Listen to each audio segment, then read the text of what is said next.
Imagination is transformation. And what we imagine is, in fact, what we will become.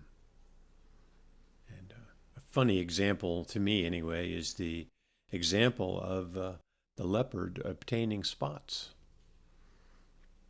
The leopard had a need to be invisible, to be unseen.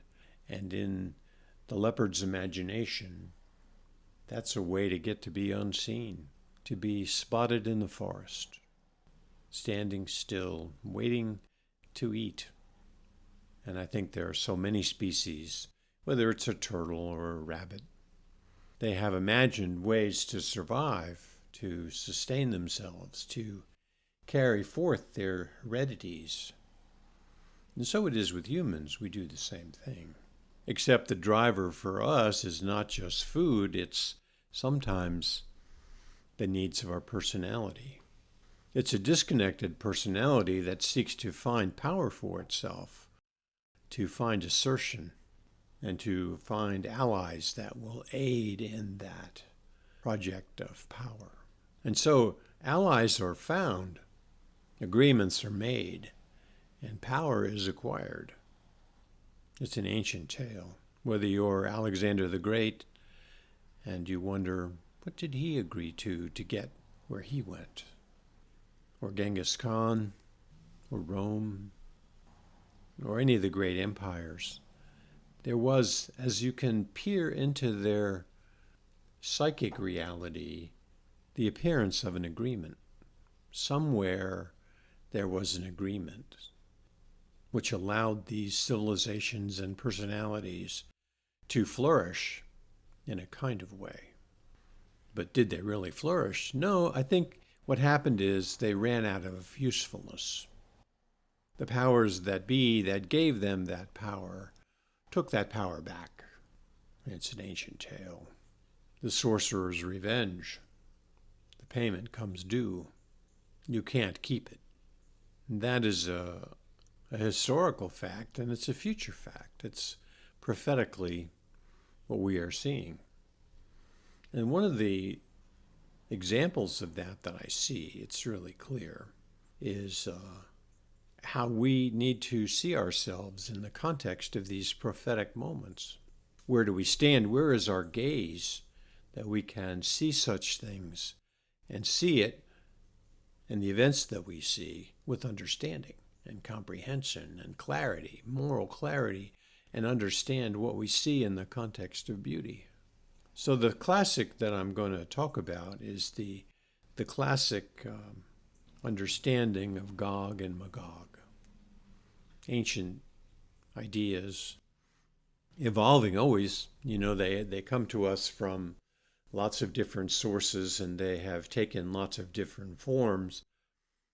But now we hear and see them as Gog and Magog.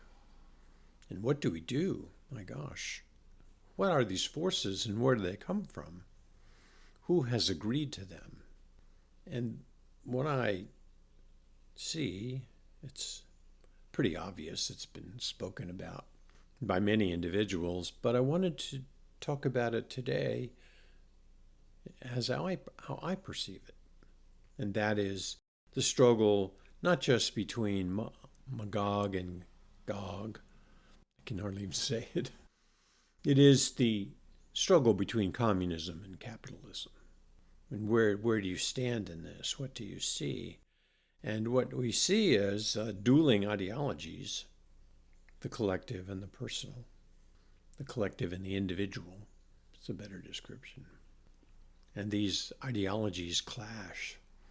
And there are sorcerers aligned with each side, the powers and principalities that are so often talked about, the powers of communism and the powers of capitalism, as they seek to enlarge their principalities, to dominate. And there are those who agree to this. They want to be part of that, and they turn their personalities over to this mission. And I really wonder, is that something that you would want to do? And as I sit here and look at it, I say to myself, well, no, That's not where my connection is. My connection is with the divine hierarchy. That's my orientation. And in that orientation and in my gaze, I can look and see the struggle of Gog and Magog.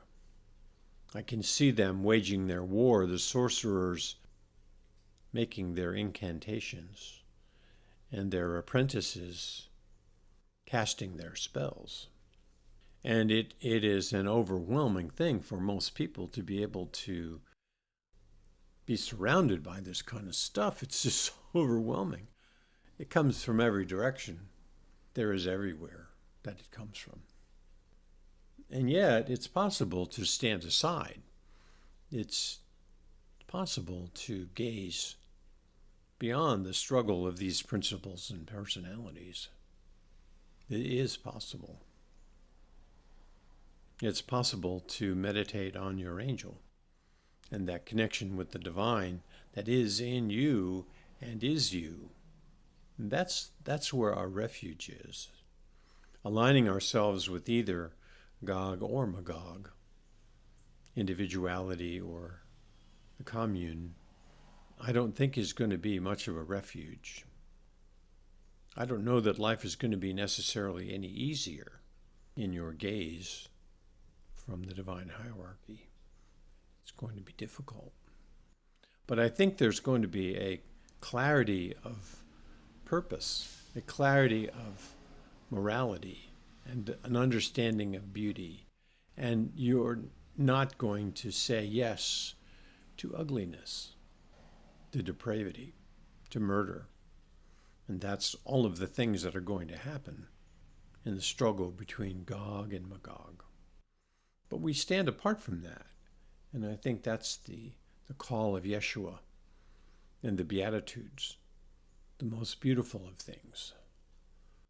That's where I want to stand, in those environs, in that reality. So I ask you to join me in my meditation on my angel, that you might meditate on your angel, to find a gaze that suits our time and provides refuge and succor to those in dire need. Amen.